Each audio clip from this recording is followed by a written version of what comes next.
So I think that's us. Everyone's recording. I'm going to dismiss that notice.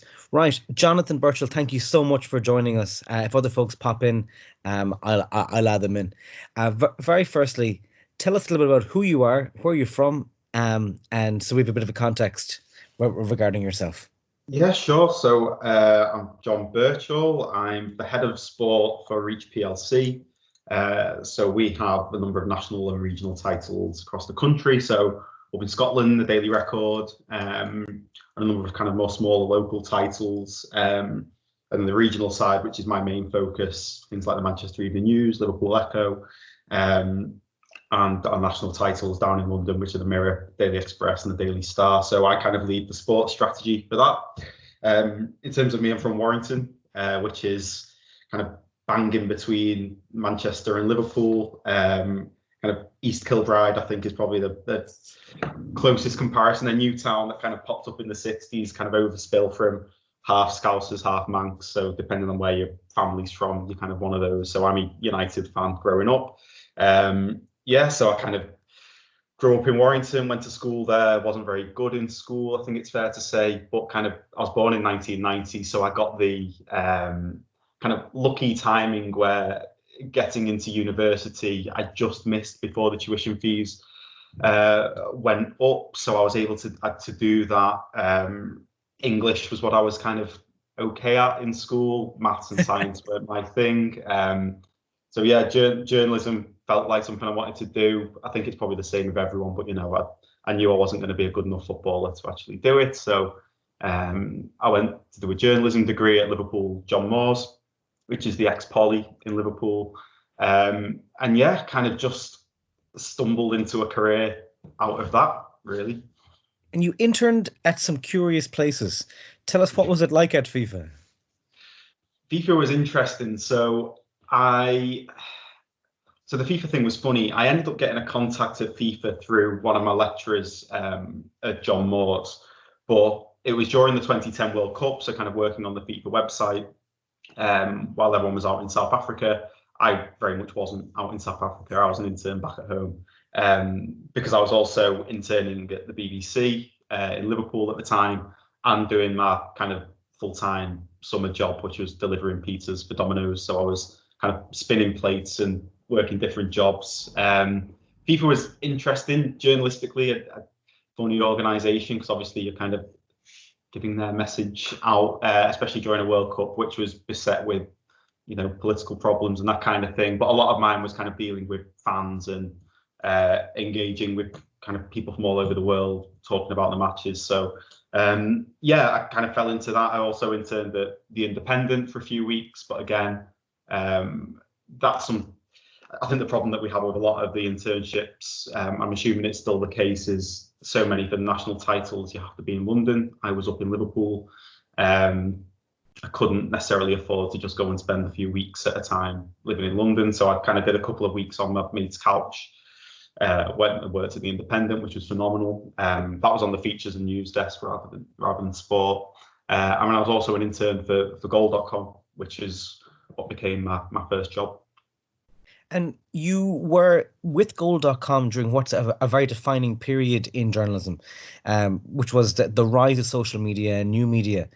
Can you tell us a little bit about what it was like to be part of such a huge brand and a huge media title during such an important transition in modern journalism?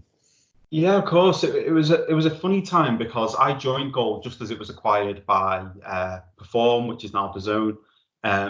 So it was a real shift in terms of, I'll be honest, when I joined Goal, the credibility of the site was pretty poor. It kind of built its way up from a very, very small website, kind of digital startup, and then became this vast thing that had a global network of different sites. So, but for me, to be honest, I had never really known anything different. Goal was the first place I really worked, so digital was just kind of what I did and what I was used to. I've kind of gone a funny way where I'm now more in the newspaper side of things than digital, at least in terms of what the brands represent.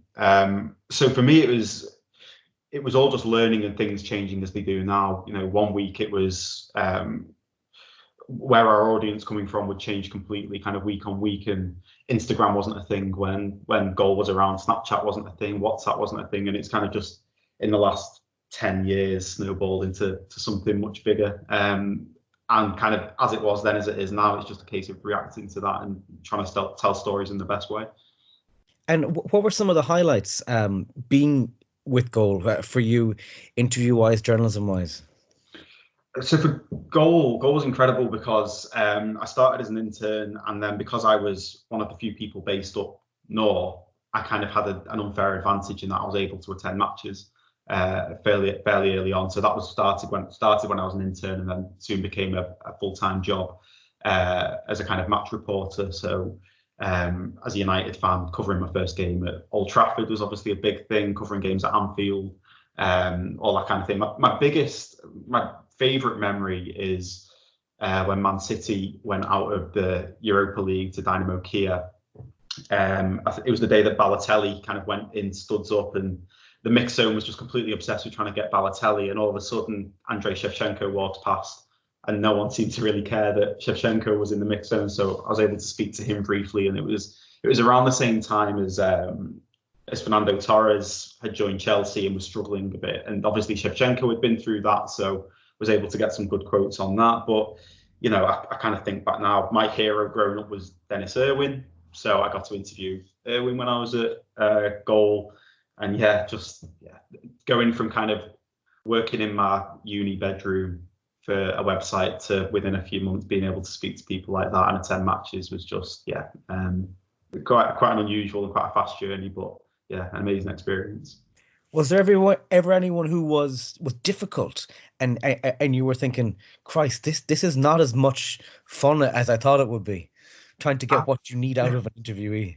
Absolutely. So I think my first scolding was probably Kenny Dalglish in a press conference, who I'm a fairly young looking lad anyway. And when I was, 21, going into press conferences with these gruff hacks, I think I probably stood out like a sore thumb. And I asked Dalglish why I think he'd brought off Andy Carroll, or he'd brought off a striker for someone, and they'd drawn one all at home to Norwich. And I kind of asked why that had happened, which he didn't take too kindly to, and kind of looked me up and down and basically asked who the hell I was to ask that kind of question. David Moyes was an interesting one. I'm not going along the Scottish theme on purpose here. It's just intended to Scottish people. Tony Pulis is an interesting character, really, really lovely guy. But yeah, would flip on a switch if he didn't necessarily like the question. In terms of an interview, I remember Terry Venables being difficult, but to be honest, I can't even remember how that interview came about or what we were even talking about at the time. Probably something to do with the England national team. But there was a few where you kind of had to back yourself, know your subject, and just almost kid yourself into believing that you were right to be there and you weren't just some kid, but you're asking good questions and legitimate questions. So a few of those. And you made the transition very, very quickly. And what we see with some of our graduates, and hopefully we see with some of the folks who are watching this, will be that escalation of a career, despite the current circumstances, to moving towards dealing with a lot of pressure very, very quickly. What advice do you have when you've got to make that ascent and rise to the challenge or get left behind? I think it's going into things with an open mind, learning from people and speaking to people. I think there's a danger with the way that the speed with which everything moves now, and the way that we tell stories, and podcasts will be the big thing one week, and then all of a sudden it's VR or AI or whatever it is. I think that it's understanding that the story is always key. You can tell a story through any weird and wonderful way, but it's got to be a good story. It's got to have good journalism underpinning it, and that will always be the case. But also learning from the people around you. I worked with some amazing editors who, could be quite critical, could be quite abrupt, but as long as you know that people are coming at it in good faith to make you better, to help what you do, it's all about kind of taking that constructive criticism on board and reacting to it, learning from it, and never kind of beating yourself up, because like you say, no, everyone's kind of still working the way through all this, and no one's ever perfect. And it's the one thing that I try and say to kind of trainees or new graduates who join our team. It's we're here to help you tell the best stories possible, and kind of being able to take that criticism or take that advice and learn from it and deal with it. I think that's probably the biggest thing. Something the people on this call and the people who are watching this afterwards, they're going to have to go through and make decisions at certain points in their career where they're going to have to say, right, I've had a good run here. I now need to either move sideways or move up. And you've done that on numerous occasions. Can you tell us a little about the decision making behind making the transitions that you have done, and what it was like? For me, it was really a case of trying to just kind of build my armory as much as possible. I had a fairly clear idea of how I wanted my career to progress.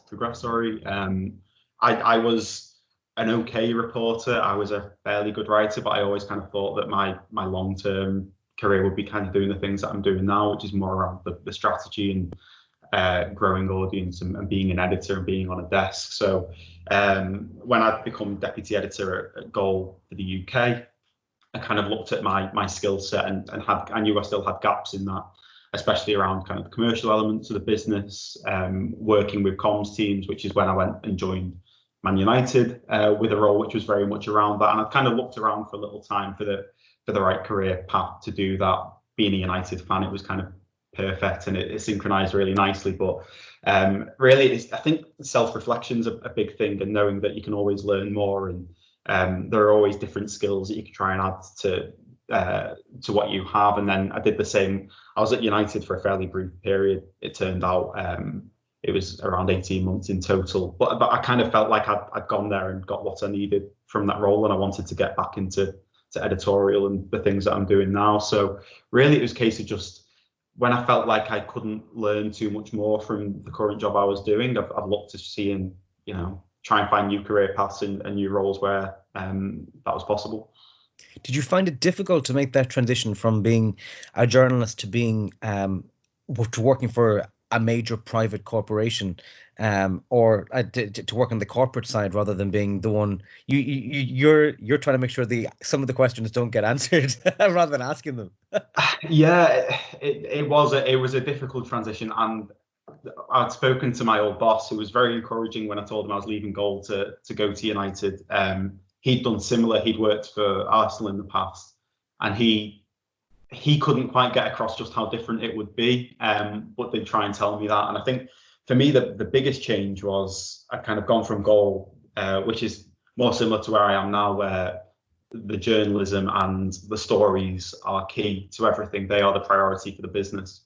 Whereas at Man United, you're kind of 10th down the list of priorities for that business. They've got a football team to run, they've got money to make, they've got, all the different commercial elements to something like United. So the media team, fantastic team, reaching huge audiences, but they're just not the priority for a football club. And rightly so, there are other things that they need to prioritize. So for me, it was kind of trying to find our place in that. And like you say, working with the internal media team, working with journalists for the first time from the other side of the fence. Again, kind of all a good learning experience, but just completely different way of working and prioritizing what you do. And you're in the position now where you've done news, you've done sport, you've worked for a governing body, you've worked for one of the biggest sporting entities in the world, and now you're involved in strategy and planning. And do you find that if you hadn't taken those other steps along the way, you wouldn't be ready for the job you're in now? Completely, yeah. And I think it kind of goes back to the very basic point of, even if you're a junior reporter and you have shorthand, but you've not necessarily really worked and honed your interview technique, you've really got to focus on that and spend time doing that. Or if you're a great features writer, but there are things that you still need to add to your bow to make that better. I think you always have to just take on any kind of learning experience you possibly can. So now my role involves a lot of time on the commercial side of the business. How the big challenge facing the media at the moment is, how do we kind of build a sustainable future digitally? That's the big question that I have to try and answer every day for sports media. And I wouldn't have been able to do that without the experience of what an audience looks like for Goal, what the commercial priorities are for something like Man United. So yeah, it's really just trying to take all of that information and make the best of yourself, I suppose. And the last 6 months to a year, we've seen huge transitions in the sporting world. We've seen bigger broadcast partners come in. We've seen the advances in the last 24 months with live streaming partners, and now we're seeing issues where big sporting events are being postponed, and that's affecting the media as a whole. Do you ever think there's almost too much to handle? It's coming from every side in recent times.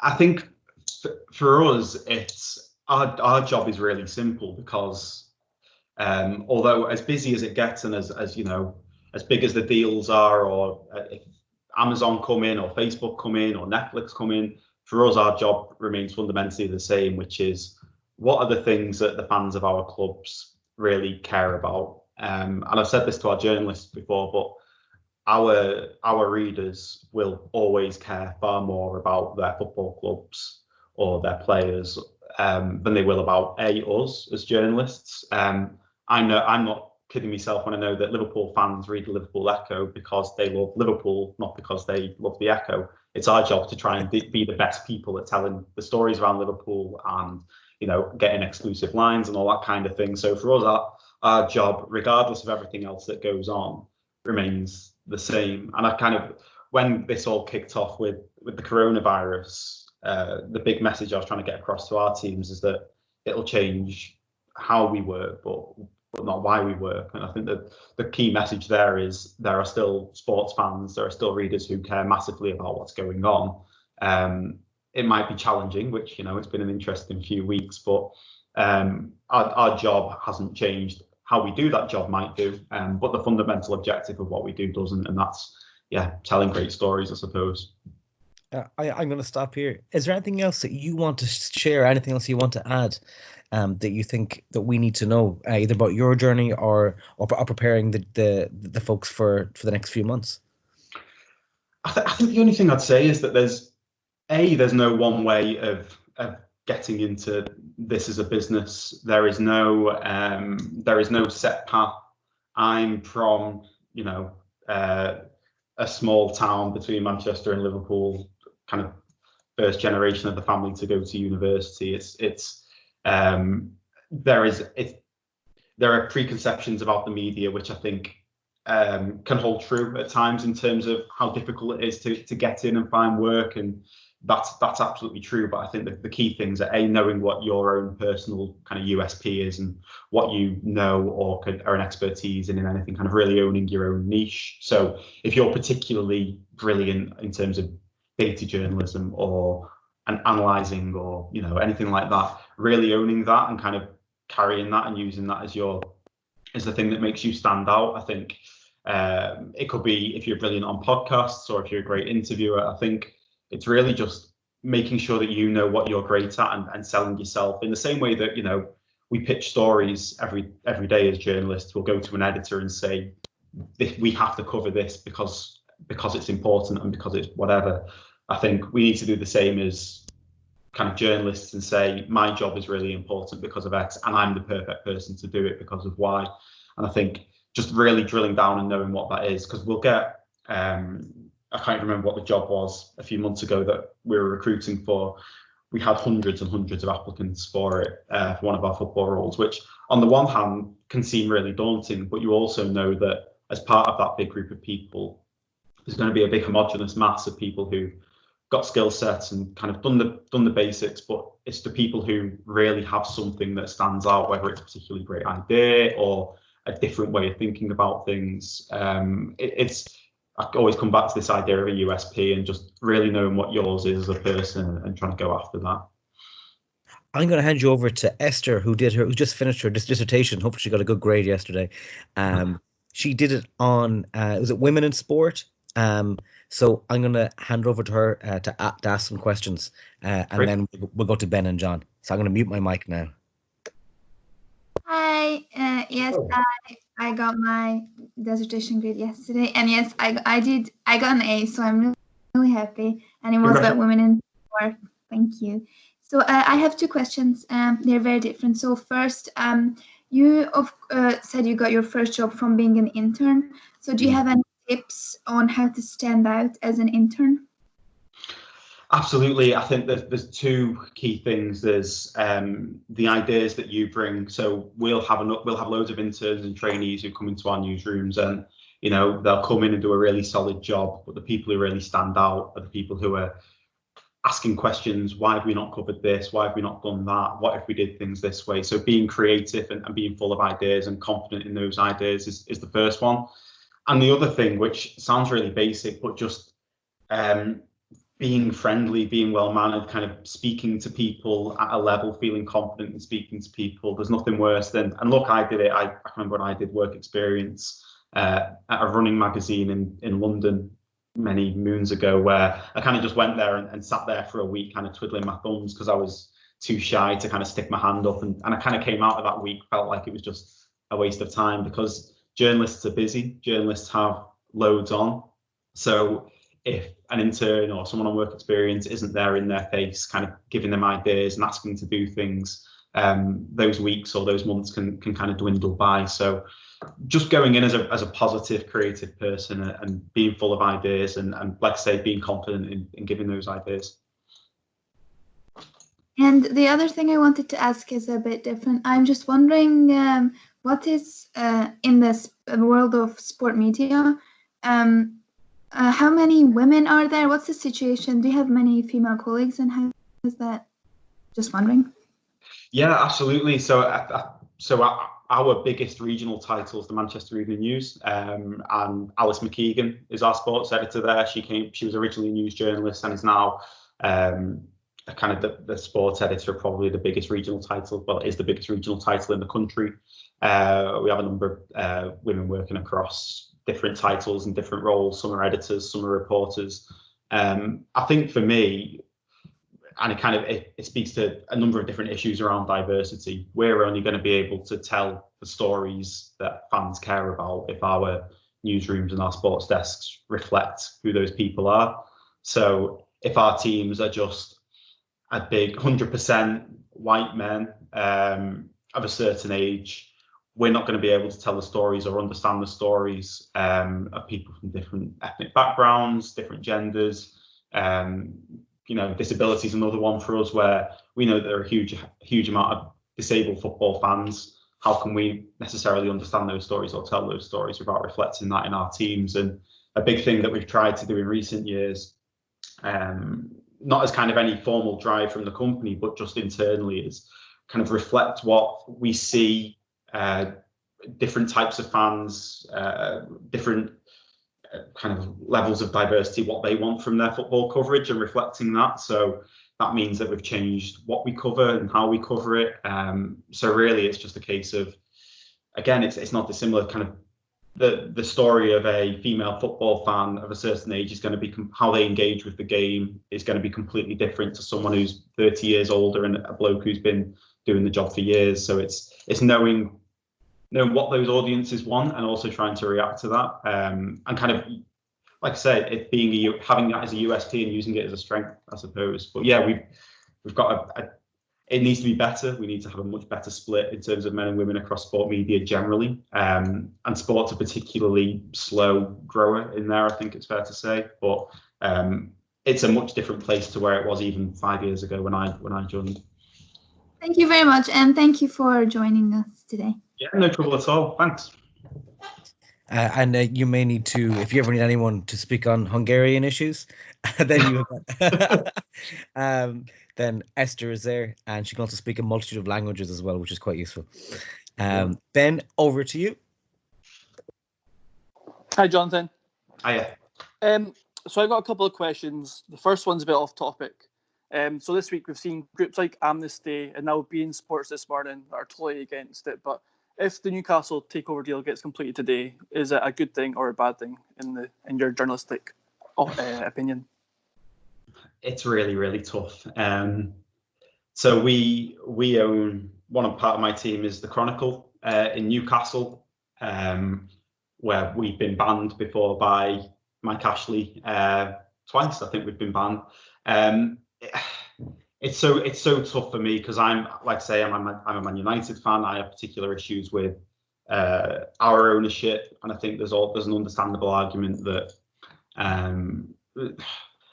if you're a billionaire owner, is anybody really kind of morally justifiable in kind of being in that position? It's a quandary for me personally.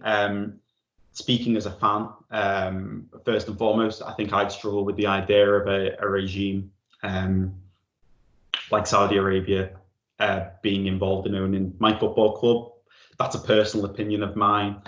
As a journalist, again, I think it raises some really difficult questions for our journalists, and it's something that we need to discuss and tackle head on, which I've been really proud of our journalists in Newcastle, because on the one hand, they've got a fan base which is extremely excited about this, understandably so. They've had a rough few years, and the idea that they can just get millions and millions of pounds kind of pumped into their football club as football fans, that's a really exciting thing, and I understand that. On the flip side, it's a really difficult thing to try and square off in my head as a journalist when you know what that regime has been accused of, and in cases been found guilty of. So from a personal opinion, I'd struggle with it, but at the same time, I can't be the moral arbiter for football fans in terms of saying that this is right or wrong, and this is whether you should be happy or not. Perfect. And then second of all, it's just back to you really. Your career, like people like me, like just still getting into university and that. You've had a career that some of us could probably dream of. Has there ever been a time where I kind of regret that decision? Funnily enough, when my first year of university, I nearly quit my course. So I was doing an international journalism degree. So it was around international relations. So things like Saudi Arabia was a big part of that. And I very nearly quit. I kind of thought that journalism wasn't for me. I'll be honest, I think I mentioned it earlier, I wasn't good in school. We had a careers advisor come into our school and they suggested that my best skill set would be suited to being a gardener, which I've never really considered before. I thought about being a chef for a little while because basically anything that wasn't in a classroom was better for me because it just didn't really suit me. So that first year of university, which again felt very much like being back in school, I struggle with, but I'm kind of glad I stuck to it. I don't really have any regrets in terms of my career. I feel like I've been extremely lucky. There've probably been times where I've dealt with people and thought I could have dealt with that better. Or I think all I try and do at the end of every given day. So I'm kind of responsible for 120 sports journalists now as part of our network team across sport. I bring it down to two things. One is the content. Did we tell the stories in the best way we possibly could? Did we tell the stories that are important to fans? That's the first thing, and the other thing is the people. You get to a point where you realise that the most important thing is making sure that people are feeling inspired and happy to work with you. And I think as long as I can kind of end every day and think we did a great job in terms of telling stories and doing good journalism, that's the one thing. And the other thing is just being good with people and kind of challenging them and making sure that people feel inspired to come into work every day, because I'm sure other people have said this, but it's the best job in the world. But that's only true and can only be the case if you're working with other people who care as much as you do and are passionate, which I'm very fortunate that I have that. So no, I don't think I've got any major regrets. Perfect. Thanks so much for your time, Jonathan. Yes, Ben. So much. And Ben's in third year. He just finished a lot of work experience, and he's a suffering Scottish football fan, so he's a lot of patience. Who's your team, Ben? Out of interest.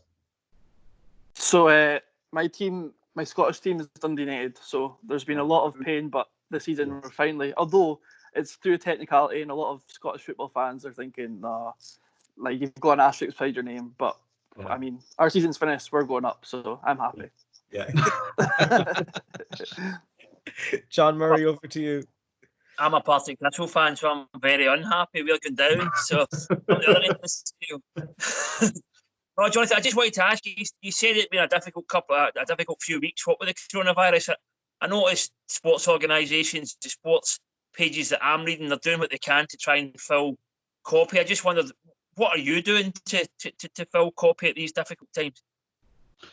So it's funny because filling copy is a funny way of looking at it, because in the one sense, you're right, we have pages that we need to fill, and we have an expectation of stories that we need to produce. But I basically said to our guys, look, we don't have matches to talk about, we don't have presses and mix zones to be in, but other than that, we carry on as normal. We have 4 days of our week which aren't taken up with matches. So it's being creative. It's using the kind of tools that we have available to us digitally in terms of seeing what fans are talking about, what they're reacting to. Obviously, the story of when football returns and how it will return, and the many vagaries of what that all means has been a big story for us. But what we've actually seen over the last couple of weeks is people turning away from that kind of content, and they just want to read about their clubs again. So what's going on behind the scenes, and I think this is where our guys' contact books have really come to the fore, whether it is getting interviews or getting stuff off the record, speaking to people. The people who we were speaking to before this all happened are still there. They're still involved in the game, knowing what they're doing. And obviously it helps when you get something like the Newcastle story, which comes along, which is fantastic. But I think there will always be sports stories in season, out of season. So it's really just doing the job that we try and do every day. The main focus of it is still the same. We know that football fans still care. How can we tell the stories that they're interested in, and react to that accordingly? Okay, thanks very much. Any other questions, folks? And any last words? Any last insights, Jonathan?